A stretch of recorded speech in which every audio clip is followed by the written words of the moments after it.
Sí, buenos días. Damos comienzo a este acto de inauguración de la 26ª edición de la Universidad de Verano de ADEGE, y lo hacemos en primer lugar saludando al excelentísimo y magnífico señor rector de la Universidad de La Laguna, al vicerrector, a los miembros del equipo de gobierno de la Universidad de La Laguna presentes aquí esta mañana también, a los miembros de la Corporación Adegera, a las autoridades, representaciones que nos acompañan también en esta mañana, diputados, senadora, pues, cabildo, presente también, representaciones sociales, en fin, toda la gente que ha venido esta mañana para participar en este acto, que es ya un acto referencial dentro de la vida del municipio de ADEGE. 26 años cumplimos en este año en una universidad que ha superado las modas, las crisis, y no solamente ha sobrevivido, sino que goza de excelente salud. Y la prueba es que en los 3 últimos años el número de alumnos se ha incrementado en un 60%, que es mucho decir. Con lo cual estamos convencidos de que estamos satisfaciendo una necesidad real, estamos dando cobertura a una exigencia real de tener, bueno, este espacio de debate, de encuentro, de reflexión sobre los temas que ocupan y preocupan en cada momento a la sociedad del sur y a la sociedad en general. No somos un islote dentro de la isla, ni una isla dentro del mundo. Vivimos en el mundo global y los grandes temas que ocupan y preocupan son bastante homogéneos, aun teniendo nuestras especificidades y singularidades. Y es a lo que intenta dar respuesta la universidad, y hacerlo, bueno, en un mundo donde el riesgo de trivialización de todo pues avanza a una velocidad aparatosa, pues hacerlo en un entorno tranquilo, turístico, en una reflexión serena, profunda y con personas cualificadas, personas que están preparadas. La Universidad de Verano de ADEGE ha querido desde el principio responder a esta necesidad y a esta exigencia, y creo que ha ido cumpliendo su programa. Y lo que me parece también muy importante, ha logrado anudar un conjunto de relaciones con nuestra primera institución universitaria, que es la Universidad de La Laguna, que nos ha permitido acercarla aquí, cumpliendo, yo creo que un objetivo común. Era la necesidad de la universidad de salir de sus muros, de sus campus, y acercarse a la sociedad a la que sirve, y la necesidad de esa sociedad también a través de los municipios. Yo he dicho en muchas ocasiones que por algo será que las universidades y los municipios en Europa nacen juntos, nacen en la misma época, respondiendo a necesidades comunes, las ciudades y la necesidad de la formación universitaria, del desarrollo del conocimiento universitario. Y yo creo que esa complicidad se sigue manteniendo entre los municipios, al menos en nuestro caso y en otros muchos casos, se sigue manteniendo entre los municipios y la universidad para dar respuesta, pues bueno, a pie de trinchera, como digo yo, allí donde los ciudadanos tienen nombre, tienen cara, tienen vida, ¿no? Pues ahí darles respuesta a esas exigencias. Y por eso esta universidad yo creo que ha sobrevivido. Yo le auguro un buen futuro. Y, como digo, nos ha permitido también pues, abrirnos a otros proyectos, a otras iniciativas sobre las que hemos ido trabajando a lo largo del camino. Eso ha hecho posible que tengamos un campus turístico, un campus turístico que queremos más presencial, que queremos más universitario, y en el que estamos trabajando. Tenemos ya la evaluación, estamos estudiando la posible financiación para que realmente ese campus sea un campus presencial, un campus real, una extensión del campus de la Universidad de La Laguna en el sur de Tenerife, en ADEGE, porque tampoco tenemos un sentido patrimonialista ni propietario de lo que es la universidad. Es un servicio para los ciudadanos, obviamente del sur, porque son los más cercanos, pero abierto a todos, ¿no? Entonces, en ese sentido, pues agradecer también a todos aquellos que lo hacen posible, con mención especial al voluntariado. El voluntariado fue una iniciativa desde el principio, es un grupo de chicos y chicas que seleccionamos entre chicos y chicas de aquí para propiciar también ese acercamiento a la universidad. Lo hicimos en un momento en que había una cierta deserción de la universidad de nuestra juventud. Y queríamos que a través de esa iniciativa pues hubiese una cercanía también, hubiese una familiaridad con la universidad, y creo que, entre otras cosas, eso ha permitido que hoy muchos chicos y chicas adejeros y del sur pues hagan estudios universitarios. Lo hicimos en un momento en que el mercado laboral era muy fácil, prácticamente a los chicos los esperaban en la puerta del instituto para darles ocupación inmediata, ofreciéndoles un sueldo, y uno veía que aquello no tenía mucho futuro. ¿Por qué? ¿Y qué va a pasar después con esta gente que no tiene formación, que no tiene preparación? Y de ahí también nuestra insistencia permanente en la necesidad de una formación adecuada como un servicio prioritario para que nuestra gente pueda incorporarse a los beneficios del turismo en las mejores condiciones. Y bueno, la universidad es uno de esos aspectos, el voluntariado ha cumplido su función, el empresariado que se ha comprometido también, hay aquí presentes pues, representantes empresariales y empresarios que han apostado desde el principio por esta universidad, y que hay que reconocerlos y agradecerlos y animarlos a ver si se implican más los que están y otros se incorporan, de manera que entre todos podamos realmente darle sostenibilidad, futuro, solvencia y profundidad a esta universidad, porque necesitamos también no solamente el apoyo económico, que es muy importante, de los empresarios, sino también esa relación de poner en contacto la formación con el empleo, con la empleabilidad, aunque la educación de la universidad tiene que ir mucho más allá de la pura empleabilidad, que yo creo que es otro de las cuestiones en las que hay que profundizar. Formar a la gente es mucho más que prepararlas para un empleo, es prepararlas para la vida, ¿no? Para dar respuesta a la vida, para dotarlas de herramientas que le permitan interpretar un mundo muy complejo, muy difícil, en el que tienen que vivir, ¿no? O tenemos que vivir, ¿no? Por eso, en ese sentido, pues agradecer a los empresarios todo el trabajo. A las instituciones, pocas, porque nos apoyan poco, ¿no? El gobierno poco, el gobierno de Canarias poco, bueno, poco no, nada. Y el Cabildo, FEFA. Hay que mover esto un poco. Pero la universidad va a seguir adelante porque realmente cuenta con el apoyo social. La ADG se identifica mucho con su universidad, se ha convertido en... Yo creo que es un elemento icónico ya de nuestro municipio, y es muy difícil lograr que algo sea icónico, ¿no? Que algo se identifique perfectamente con el municipio, con el entorno, con esa realidad. Y por todo eso estamos contentos y estamos orgullosos. Queremos ampliar también el circuito formativo. Estamos en posibilidad de afirmar que próximamente pondremos en marcha titulaciones propias de la universidad, en las que venimos trabajando desde hace mucho tiempo, y todas ellas vinculadas también con el turismo. Y el factor solidario, este año tenemos una exposición de África, concretamente, y tenemos 2 representantes de Senegal en un pueblo con el que estamos colaborando. En el Senegal tenemos 2 chicas que hemos becado para que vengan a esta universidad, y lo bueno sería, nos gustaría de participar más, pero bueno, yo creo que un primer paso es importante para conseguir un objetivo mejor. Se llama Agua y Vinto. Son 2 chiquitas que están por ahí, que se identifican inmediatamente porque son muy guapas y también muy africanas. Y así que les damos también la bienvenida, y estamos contentos de poder ofertar también esta universidad, que tiene vocación también de abrirse a esa dimensión de Canarias, de estar colocada entre los 3 continentes, y de verdad que esa vocación ya nos gustaría a nosotros contar con presupuestos potentes para abrir esa dimensión de encuentro, y seguro que a la universidad también, porque lo hemos hablado en muchas ocasiones, de abrirla también a ese entorno importantísimo para nosotros, geoestratégico y cultural, ¿no? Así que, pues bueno, con todos estos elementos, iniciamos en este año 2018 la 26ª edición de la Universidad de Verano. A todos y a todas, de verdad, muchísimas gracias por acompañarnos, por ayudarnos, por animar todo este proceso que, en definitiva, es la gente que hay detrás es la que lo hace posible y la que le da solvencia. Así que a todos y a todas, de verdad, muchísimas gracias.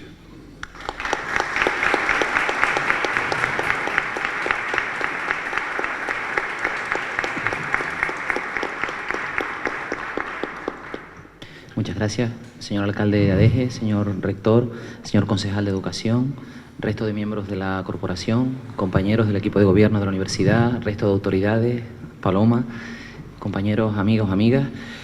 Yo muy brevemente, simplemente dar una pincelada de lo que va a ser esta 26ª edición de la Universidad de Verano de Adeje, que creo que podemos coincidir todos que se trata de el año de la consolidación de un nuevo modelo de Universidad de Verano que iniciamos hace 3 años, conjuntamente el Ayuntamiento de Adeje y la Universidad de La Laguna. El concejal y yo coincidíamos en la presentación que hicimos hace unas semanas en Santa Cruz, que podemos hablar de una fiesta del conocimiento que va a empezar a desarrollarse a partir del próximo lunes, en el que vamos a contar con cursos de 3 días de duración. Esta es una de las innovaciones que introdujimos hace 3 años para movernos a ese nuevo modelo que entendíamos que era necesario. Cursos, como digo, de 3 días, de 12 horas de duración. Van a ser en total 10 cursos. Vamos a contar también con un congreso internacional de investigación en periodismo histórico en la Macaronesia, que se va a desarrollar a lo largo de esta semana. Vamos a contar con 16 talleres de 4 horas que se van a desarrollar en horario de tarde. La idea de esta oferta es que sea una oferta modular y flexible, que responda a las nuevas tendencias en el mundo educativo, de tal manera que cada alumno, cada alumna pueda diseñar su propio itinerario formativo en función de sus inquietudes, de sus necesidades, etcétera, etcétera, ¿no? Hay un gran componente también de formación complementaria, de oferta cultural y de oferta de ocio, ¿no?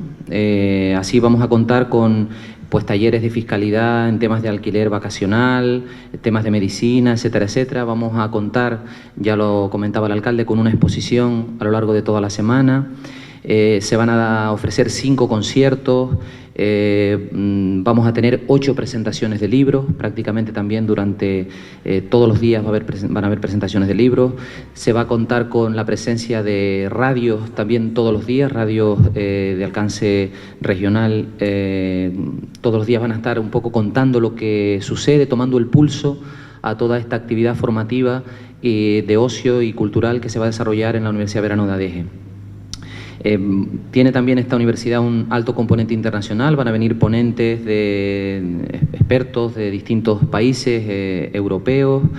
En fin, creemos que, como ya lo adelantaba el alcalde, este año de la consolidación, pues el mejor indicador quizás sea el nivel de aceptación en el número de matrículas, ¿no? Estamos ya próximos a los 700 inscritos e inscritas, lo que supone pues un aumento considerable respecto a años anteriores y demuestra efectivamente que este nuevo modelo pues responde a esas nuevas necesidades, y uno de los ejes fundamentales de estas nuevas necesidades es la formación continua, la formación complementaria, la formación a lo largo de la vida, ¿no?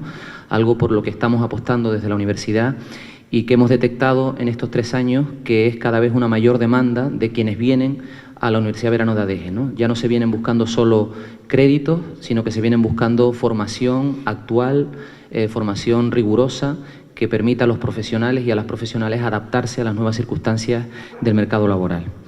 Por todo ello, pues bueno, satisfacción por parte del Ayuntamiento, del concejal y mía, de que creo que estamos discurriendo por el camino correcto. Muchas gracias. Señor alcalde, señor concejal, vicerrector, vicerrectores, autoridades, concejales, representantes del Cabildo, de las Cortes, de otros municipios, de instituciones culturales, políticas, militares. Muchas gracias, Paloma del Río, por haber aceptado la invitación para iniciar las actividades de esta Universidad de Verano. Señoras, señores, muchas gracias por estar aquí. Me causa mucha satisfacción comprobar que veo caras de forma reiterada. Esta es la 4ª inauguración de los cursos de verano de Adeje en el que yo participo, la 4ª y la última en la que yo participo, y veo que el que con frecuencia se repitan las caras quiere decir que este es un acto pues apreciado, que causa impacto y en quienes participan en él. Muchas gracias por estar aquí y gracias al Ayuntamiento de Adeje, de nuevo, por empeñarse en mantener una actividad que a la Universidad de La Laguna nos ayuda a cumplir la misión que la universidad tiene de conexión con la sociedad, de abrirnos a la sociedad, de identificarnos con la sociedad. El vicerrector ha destacado algo que para nosotros es de la máxima importancia, que es la presencia, la mayor internacionalización de esta Universidad de Verano de Adeje. Estamos aumentando la presencia de ponentes de otros países. Una de nuestras ambiciones es que esta Universidad de Verano se convierta en un referente para un turismo culto en toda Europa, que se vea esta zona de la isla de Tenerife, que es un destino turístico de primera magnitud, de máxima importancia en Europa, que se vea también como un destino cultural, no solo de sol y playa. Porque la política de internacionalización que estamos haciendo desde la universidad, de internacionalizar nuestra actividad universitaria, la hemos impulsado desde mi rectorado con mucha intensidad. Creemos que es imprescindible que una universidad se internacionalice, esté abierta al mundo. Concretamente estamos en la celebración del Campus África, que lo celebramos los años pares y que se alterna con el Campus América, que celebramos los años impares. Dentro de esa idea de que Canarias, nuestra comunidad, nuestra tierra, nuestra sociedad, se convierta en un foro de encuentro de Europa, África y América. Es una idea que ha ido calando en la sociedad canaria desde hace 30 años, que yo creo que cada vez va fraguándose con mayor claridad. Y ayer mismo celebramos en el Cabildo de Tenerife un día que hemos llamado Día de la Cooperación, donde estaban presentes la ministra de Sanidad española, dos ministras más de Sanidad, un ministro de Sanidad, un director general de Sanidad de países africanos, convirtiendo al final en nuestra tierra en un lugar de encuentro internacional, abordando los problemas de nuestro tiempo, entre ellos el problema de la salud y el problema de la sanidad. El próximo lunes y martes vamos a tener una reunión de universidades RUP, de universidades de regiones ultraperiféricas, aprovechando la singularidad de que este año corresponde a Canarias la presidencia de la Conferencia de Regiones RUP. Les he puesto estos dos ejemplos de otros muchos que podríamos poner para poner de relieve, para significar la importancia de la internacionalización desde la universidad, así lo hacemos, pero al hacerlo así nos estamos alineando con algo que me parece que es vital para la sociedad canaria, y así lo expresan las instituciones políticas de nuestra comunidad, de la internacionalización de nuestra actividad y de nuestra sociedad. Sin embargo, todo lo que acabo de decir me parece casi una nimiedad comparado con la internacionalización que ha supuesto el turismo como fenómeno de masas, porque el turismo sí que nos ha internacionalizado a todos.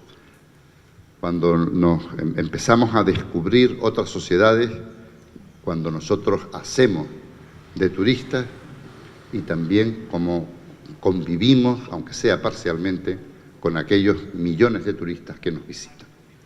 Esa forma de hacer el mundo más pequeño, de internacionalizar nuestras vidas y nuestra visión del mundo, se ha logrado con mucha actividad, como antes me refería, desde la universidad y de otras muchas instituciones, pero sobre todo gracias al turismo. Por eso, nuestra preocupación e identificación con el Ayuntamiento de Adeje al darle importancia a los estudios del turismo. Como saben, aquí tenemos un grado de turismo, llevamos por la tercera promoción.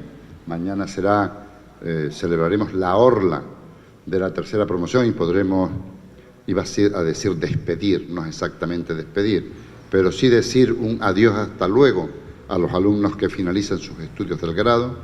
Y yo confío que este próximo año, ya desde septiembre, octubre, el próximo curso, podamos iniciar estudios de posgrado aquí en este campus del sur, con títulos propios ligados también al sector turístico.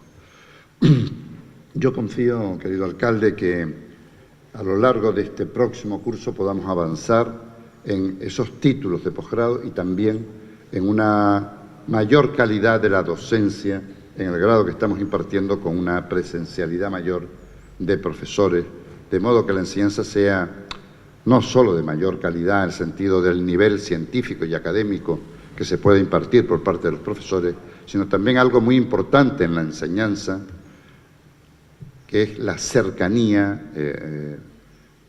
entre el profesor y el estudiante.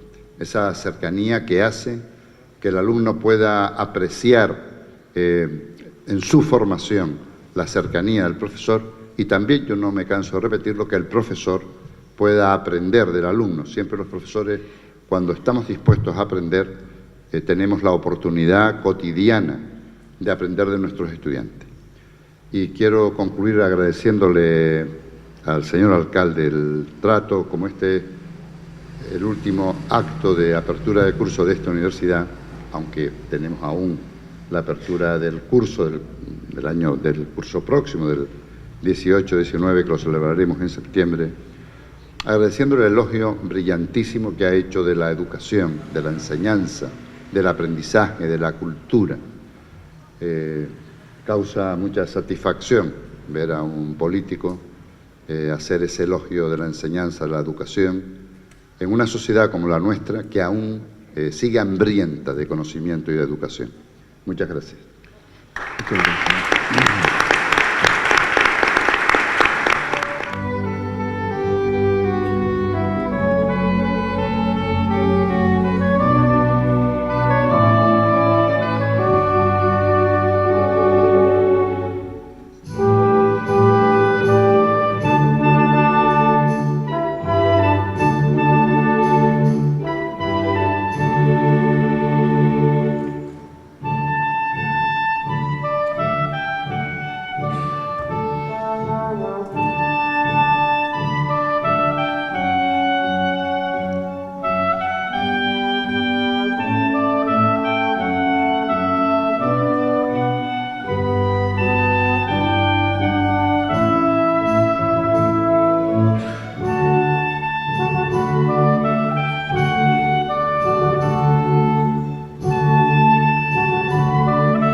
Alcalde, rector, compañeros de corporación, miembros del claustro de la Universidad de La Laguna, autoridades, amigos y amigas, buenas tardes a todos y a todas y gracias por acompañarnos en un día importante y especial para nosotros.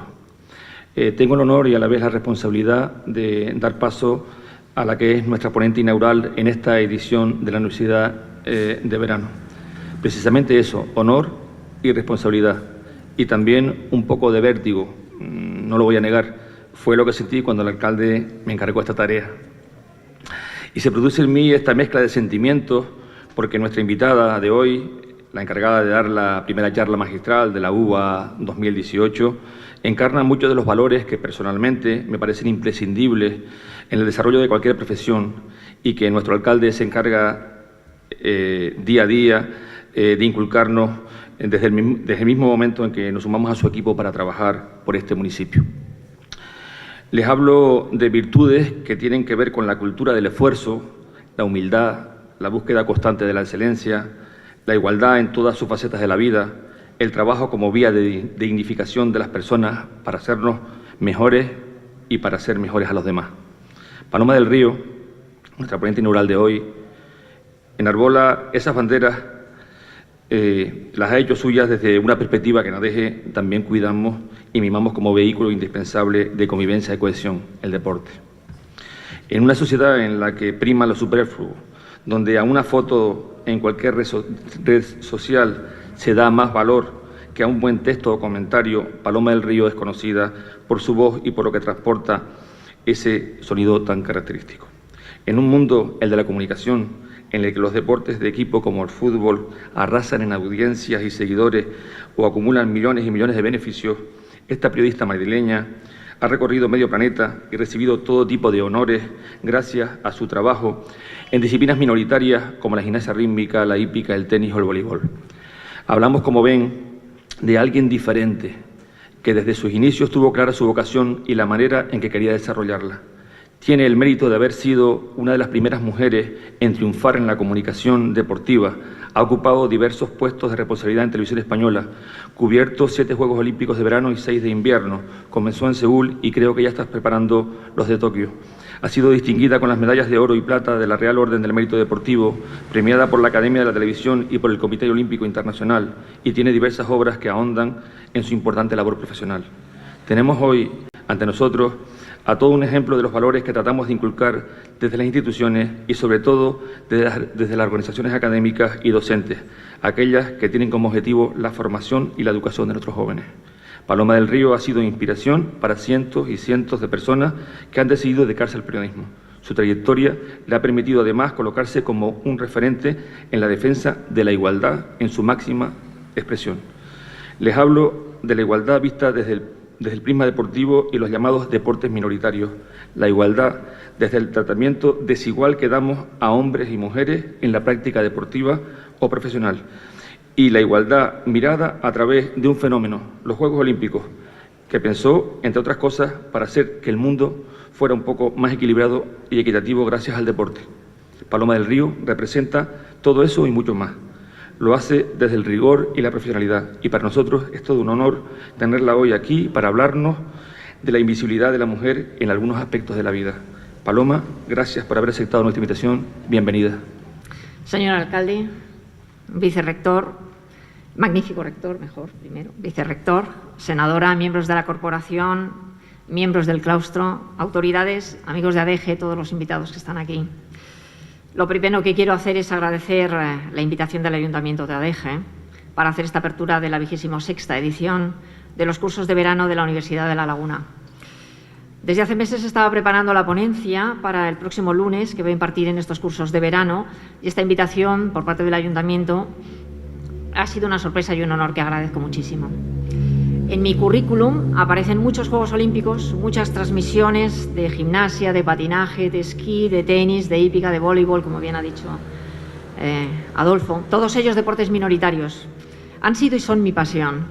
A partir de empezar a trabajar en esos deportes a los que me dedico, me he dado cuenta del poco caso que en los medios de comunicación les hacen. Y me he ido concienciando en la necesidad de poner en evidencia al mayor público posible el trato que se da al deporte femenino y la utilización del lenguaje que manejamos cuando nos referimos a él.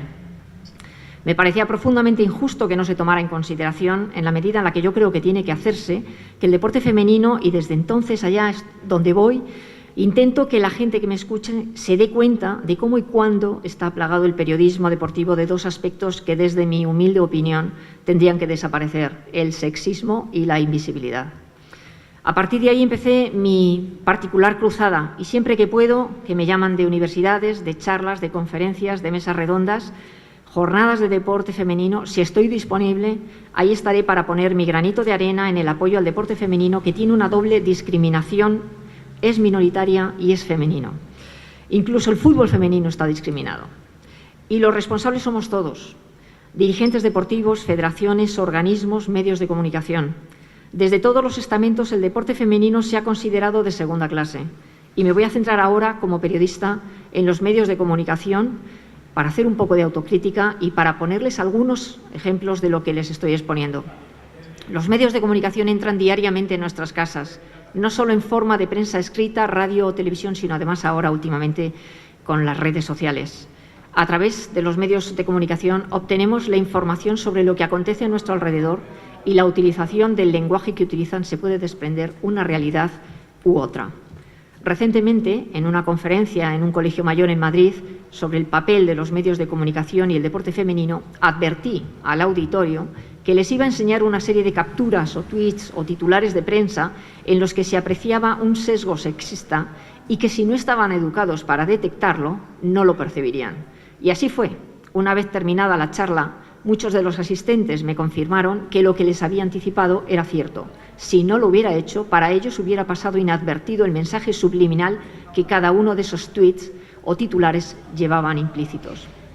El lenguaje nos ofrece el día a día nuestra cotidianidad y ese lenguaje relacionado con el deporte tiene un marcado componente sexista y distorsionador y nos muestra una imagen deportiva que no es real, ni siquiera aproximada de la realidad del deporte femenino, pero estamos tan habituados a él que ni siquiera somos conscientes de la sutil manipulación que sufrimos cuando leemos o vemos u oímos determinados comentarios sobre la relación mujer y deporte. En el día a día aceptamos con toda naturalidad un lenguaje sexista en el que con frecuencia se olvida que en el deporte también hay mujeres y que éstas se incorporaron a la vida deportiva a imitación de una identidad masculina por ausencia de referentes femeninos. Tenemos que hacer despertar a nuestro cerebro para que detecte esas informaciones, esos titulares, esas fotografías y que sea capaz de distinguir la carga sexista que existe de manera implícita o explícita en ellos. El hilo conductor y perpetuador de todos esos mensajes, visuales o escritos, es el lenguaje. Lo hemos heredado así y tenemos que darnos cuenta de que esos mensajes llevan a esa carga invisible en muchos casos y añadida. La lengua, el lenguaje es un fenómeno vivo y cambiante que va incluyendo términos populares nacidos en la calle y de utilización masiva que los académicos de turno van incorporando y oficializando, y muchos de esos términos están referidos al lenguaje deportivo. Por ejemplo, árbitra, capitana, técnica, monitora, términos que han encontrado su equivalente femenino partiendo del masculino, pero hay otros que no, por ejemplo, jinete o amazona. La aparición de nuevos términos enriquece nuestra lengua y la mantiene viva, pero en el lenguaje deportivo todavía existe el sesgo sexista. Es un lenguaje asimétrico y jerárquico en el que se representa a las mujeres en su esfera privada o emocional, que nada tiene que ver con sus capacidades deportivas, mientras que cuando se refieren a los hombres destacan su esfera pública y nunca se hace referencia a su paternidad o a su estado civil. La profesora de lengua de la Universidad de Málaga, Susana Guerrero Salazar, ha tratado el lenguaje utilizado en la prensa deportiva y ha llegado a interesantes conclusiones. El lenguaje deportivo mantiene los estereotipos de manera inconsciente y oculta, quita valor, descalifica o tergiversa el esfuerzo femenino. En titulares de prensa, muchos de ellos resaltan aspectos físicos personales que nada tienen que ver con su carrera deportiva. Por ejemplo, las curvas de las hermanas Williams, la maternidad, las relaciones sentimentales o el estado civil de las deportistas. Si es una competición mixta, el titular hará referencia al resultado masculino ninguneando el femenino. En las fotografías, si es una prueba mixta, la fotografía ilustrará la información, siempre será masculina. En caso de que hubiera espacio para una segunda fotografía, será de la prueba femenina, pero casi siempre de menor tamaño que la de la categoría masculina. La longitud de la noticia. La exposición del desarrollo de la prueba será amplia para la masculina y se dedicarán pocas líneas para hacer un resumen de la prueba femenina. En el 100% de los casos, siempre se trata la prueba masculina antes que la femenina. Hay una tendencia casi inconsciente a nombrar a los hombres por su nombre y apellidos y a la mujer por su nombre, únicamente. Y sobre ella se suelen tratar aspectos estéticos que no tienen nada que ver con la competición. A pesar de la evolución del lenguaje, para la competición masculina se utilizan términos que denotan virilidad y fortaleza, en los que la mujer difícilmente puede estar incluida. Otra machada, echarle huevos, cojonudo, etc. Con respecto a esto último, no hay un ejemplo espejo equiparable para la categoría femenina. Al contrario, se utilizan términos ñoños o infantiles para destacar la hazaña deportiva de las mujeres, la sirenita, las musas, las lolitas, las amazonas. Se utilizan personajes de ficción para incorporarlo al lenguaje deportivo, siempre son en categorías masculinas, Superman, Batman, etc. Y no hay en el aspecto femenino un equivalente. Es más, se da la paradoja que sin ser de ficción se acople un personaje masculino a un éxito femenino, la Maradona femenina, por ejemplo. Y si no hay, se lo inventan. La Universidad de Cambridge hizo un estudio de términos deportivos usado durante los Juegos Olímpicos de Río 2016, hace 2 años, y cotejó más de 160 millones de palabras y sus resultados fueron elocuentes.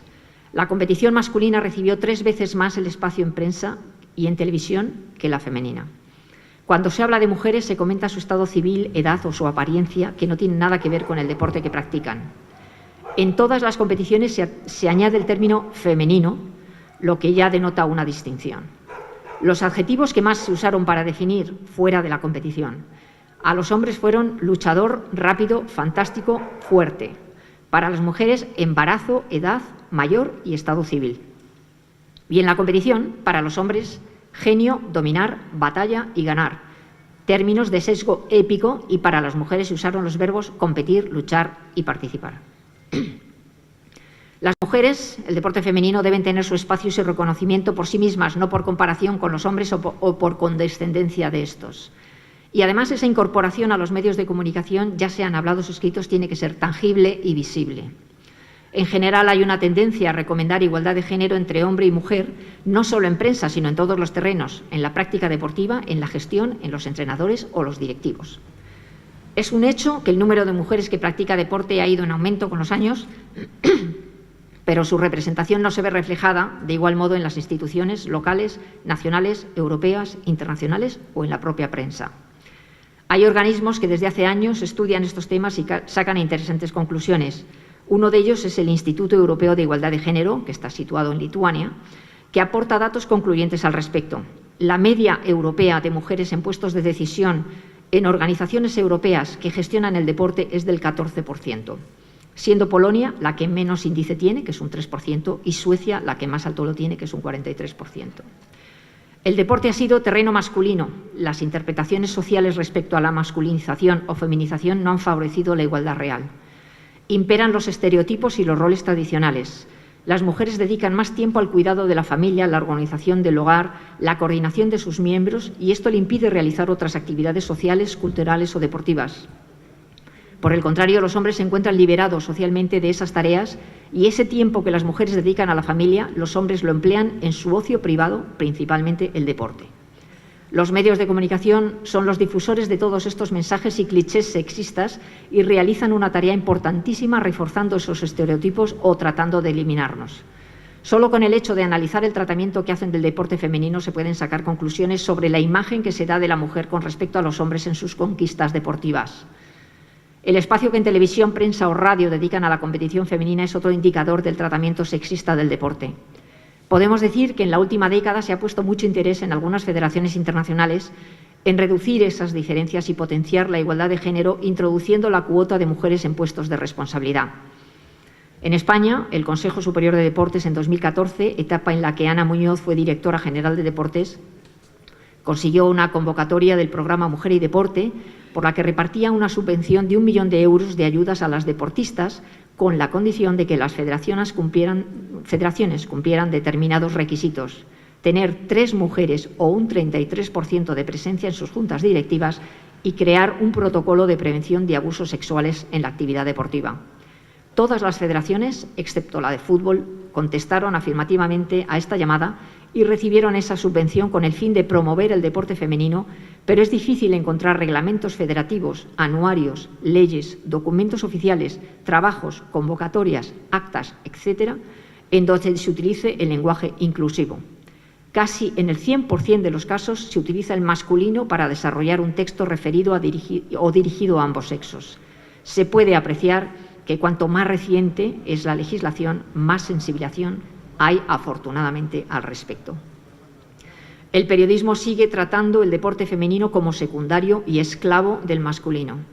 Si se invirtiera esta tendencia, es posible que aumentara el número de lectoras y consumidoras, así como el de deportistas. En la radio, los programas son casi exclusivas sobre fútbol. Son programas de muy larga duración dirigidos a una audiencia masculina en los que se entremezcla la información futbolística con otros deportes que quedan difuminados o invisibilizados, lo que dificulta su localización. En televisión, salvo Televisión Española y alguna televisión autonómica cuando la deportista es de su comunidad, el resto de las cadenas autonómicas o privadas apenas hacen referencia a competiciones femeninas y mucho menos retransmiten eventos femeninos. Un aspecto interesante a tratar por su carga sexista es el de la publicidad, en la que la tendencia es destacar el aspecto físico de las deportistas, a veces en posiciones de sesgo sexual, ambiguo y con connotaciones lascivas. Se tiende a infravalorar el cuerpo de la mujer o utilizarlo como objeto al servicio masculino, lanzando mensajes eróticos más que deportivos. El sexismo en el deporte existe, es real. A veces no lo apreciamos porque lo vemos ya con toda normalidad y una regularidad que nos pasa inadvertido. La visión es androcéntrica, escrita por hombres, destinada al consumo masculino, pero las mujeres se han ido incorporando al mundo del deporte como deportistas, aficionadas y consumidoras de deporte, y estos modelos han empezado a cambiar. La concienciación de lo que vemos, leemos o escribimos es fundamental para detectar esas ambigüedades hasta ahora consentidas. El aumento de conferencias, debates, medidas políticas son necesarias para llegar a una igualdad de género efectiva y real y no meramente testimonial. A estas alturas del siglo, el sexismo es inadmisible. El deporte femenino ha pasado de estar relegado y ocultado a aparecer progresivamente en el día a día de las mujeres que han querido incorporarse a su práctica. Ese retraso histórico también ha acontecido en los medios de comunicación. Si actualmente la mitad de la población española es del 50%, podemos afirmar que las mujeres aparecen en los medios en un porcentaje menor al de la vida real, y esto significa que de forma indirecta se le da menor valor a lo que hace. Los medios de comunicación están lejos de representar el cambio que se está produciendo en el terreno femenino y mantienen y perpetúan en el tiempo los clichés estereotipados entre hombres y mujeres, revalorizando el aspecto masculino e infravalorando el femenino. En los últimos 30 años se han producido estudios nacionales e internacionales que han tratado esta materia y casi todos coinciden en los mismos términos. El deporte femenino se invisibiliza en prensa, radio y televisión. El Proyecto Global de Monitorización de Medios monitoriza y analiza desde 1995 las noticias para valorar la presencia femenina en ellas. Lo hacen 114 países a través de consultas pautadas, y sus conclusiones son interesantes y reveladoras de hasta qué punto la información femenina queda relegada a un segundo plano. En su último estudio, que data de 2015, llega a la conclusión de que el 24% de las noticias están relacionadas con mujeres. Bajo porcentaje, pero positivo, si tenemos en cuenta que en su primera oleada, en 1995, esa cifra se quedaba en un exiguo 17%. Si diferenciamos por temática, las mujeres aparecen en un 35% en informaciones relacionadas con la ciencia y la salud. Las noticias políticas alcanzan un 16% y si nos referimos a las deportivas, la cifra está en torno a un pobre 7%. Además, la extensión de la noticia en la que la protagonista es la mujer es menor que si fuese un hombre el protagonista, lo que en sí mismo es una doble discriminación en presencia y en duración. No solo aparecen menos, sino que además lo hacen en noticias mucho más breves. Estos datos extraídos originalmente de la prensa escrita se han reflejado en parecidos términos en radio, televisión y ahora también en redes sociales. Pero si hay una categoría en la que la discriminación es más evidente, esta es la deportiva. Lo que los medios de comunicación reflejan no se ajusta con la situación real del deporte femenino, no solo en España, sino internacionalmente, puesto que estos patrones son similares a otras sociedades industrializadas. En los últimos años se han publicado diversos estudios en torno a la presencia del deporte femenino en los medios de comunicación y las cifras son francamente desalentadoras. Además de los trabajos surgidos de iniciativas individuales, hay en España 2 organismos especialmente activos que estudian de manera permanente el reflejo de las deportistas en la prensa y especialmente en la televisión. Dichos organismos son los Consejos Audiovisuales de Andalucía y de Cataluña. Conviene de vez en cuando acercarse a estos estudios y a estos proyectos que publican, porque siempre es interesante ver la evolución que existe. Pero si hablamos de trabajos individuales, han surgido muchas tesis doctorales que han tratado el deporte femenino y una de ellas, la más amplia, es la de Clara Sainz de Baranda. Es un trabajo que supera los 400 folios. La doctora Sainz de Baranda analiza la prensa deportiva desde 1979 a 2010, 31 años de noticias, imágenes, titulares, tabulados, de los que extrae conclusiones muy interesantes que no son más que la realidad de lo que encontramos día a día. El deporte femenino no tiene entidad suficiente como para ser portada de un periódico deportivo o principal, sea el éxito que consigan, da igual, nunca será portada, si acaso un breve dentro de la portada. Las noticias de deporte femenino vienen rodeadas de datos que poco tienen que ver con el deporte, como he comentado antes, la vida social, las parejas, la moda, la maternidad y temas ajenos completamente a la competición. Las portadas que contienen información sobre mujeres son 12% en esos 31 años estudiados. El 90% de los titulares no tienen citas femeninas textuales, es decir, las mujeres no tienen voz.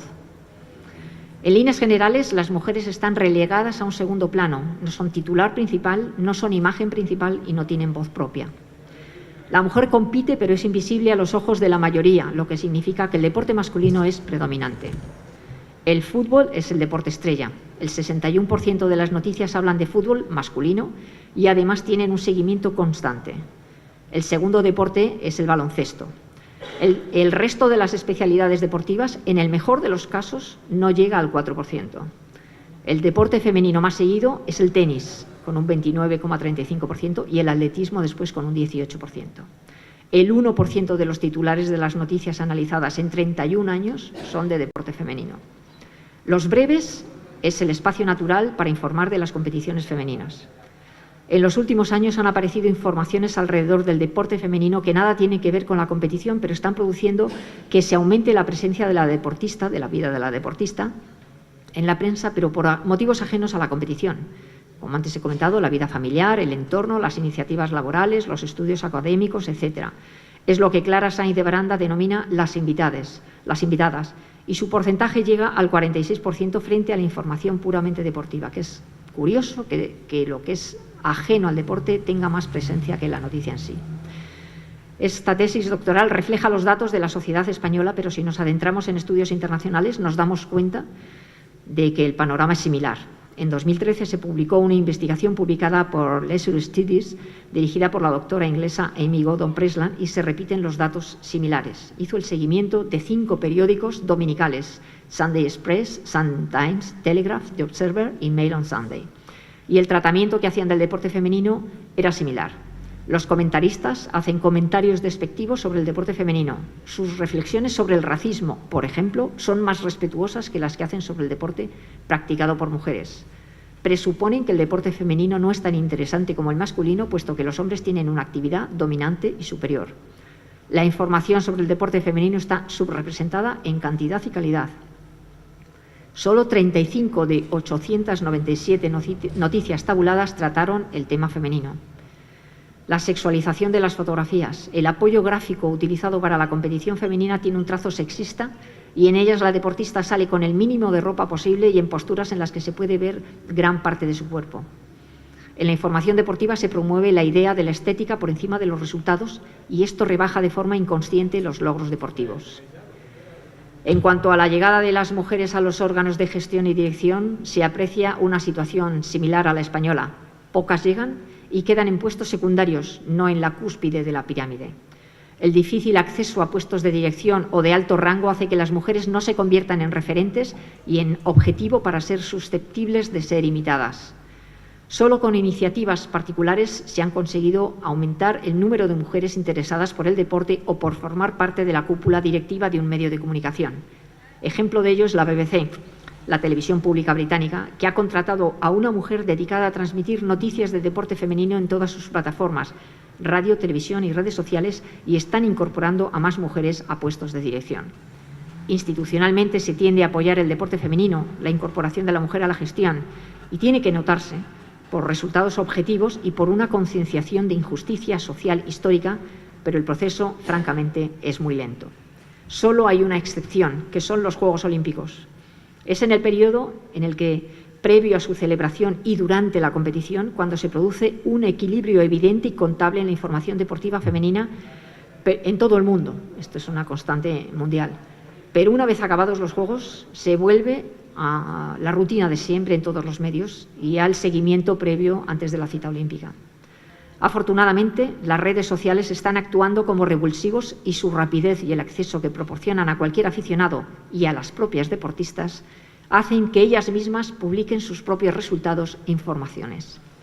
El trabajo de apoyo al deporte femenino y su visibilidad parte en la actualidad de las iniciativas institucionales y voluntades individuales que de forma constante están remarcando las diferencias existentes, pero mientras los medios de comunicación no se interesen en hacer de este proyecto algo cotidiano, el deporte femenino seguirá siendo el invitado en una prensa dominada por el fútbol y el deporte masculino en general. Nos queda mucha tarea por delante, pero no podemos quedarnos parados. Iniciativas como estos cursos de verano de la Universidad de La Laguna y del Ayuntamiento de Adeje son fundamentales y deben seguir produciéndose. No podemos parar la maquinaria porque perderíamos todo lo conseguido hasta ahora. Muchas gracias.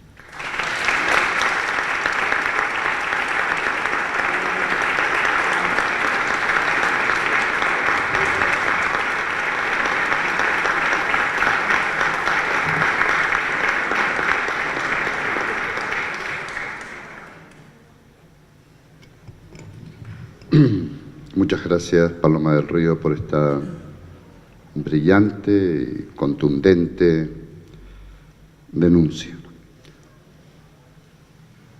Creo que puedo decir que el Ayuntamiento de Adeje y, desde luego, la Universidad de La Laguna estamos plenamente identificados con la idea y la lucha por la igualdad de todos.